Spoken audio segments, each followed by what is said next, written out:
કપાવતો નહીં યાર તું ઘેર જઈને કહી દઉં જા બાલ કપાવતા જાય તારી કોઈ તું કરી લે ઘેર જઈને કાકા મરતા બાલ કપાવતા જા તો નહીં કપાવ કેમ નહીં કપાવી ના નહીં કપાવ કાતો લાવજી ને કાતો લાય અલે મારો હાડોમાં છોકરો જ ના આવી ગયો લે ગમે તે પણ બાલ જ કપા નહીં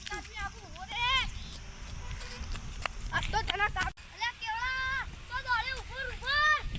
બોરે મારા છોકરા તને કાપી જ નાખું બોરે હું ડાઈબા મારો બેટો મારો છોકરો છે ને જો આખા મેલ્લામાં ઇજ્જત કરાવવા તો એને કાપી જ નાખું એવું ના કરાય ઉભા કરું છે અલે મારે જીગુબાન કેવું પડશે કે મેલ્લામાં કોઈક મોટું કામ થવાનું હો જીગુબા આજ તો ગામમાં ગજબ થઈ જવાનું હું થયું ભાઈ બા કે તો ખરા આ ડાયું પારે ને એવન છોકરાને કાપવા દોડી હડે તન તો તમે ગમે તે કશે પણ તમે હાથમાં થઈ જાવ છો નહીં જાવ હું ચમ નહીં આવે ગમે તેટલું દોડ આજ તો તને મારે તો કાપે આપે ના લાવજો તો લાલબા કાપી જ નાખશી એ જીગુબા ભાઈ બા આવું થયું હા હું થયું આ પેલો ડાયું પારે ને એવન છોકરાને કાપવા દોડી તું દોડો કે જલ્દી હડો બતાઈએ કાપી નાખશી અમે દોડો લે એવું લાગે છે અહીં પકડી લે એવું લાગે છે કંજાવ પર ઉપર ઓરે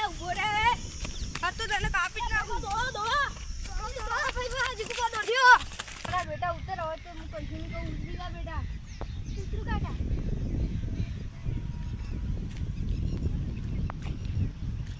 કરી દે કાકા ની જા 2 કલાક ને કરાવી ઓડી ખબર નહીં પડી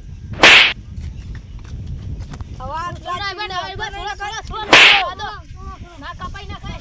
ખાય ના કપાય કોનું આપણું જતી રે કરતી નહીં ભાઈ નહીં કરો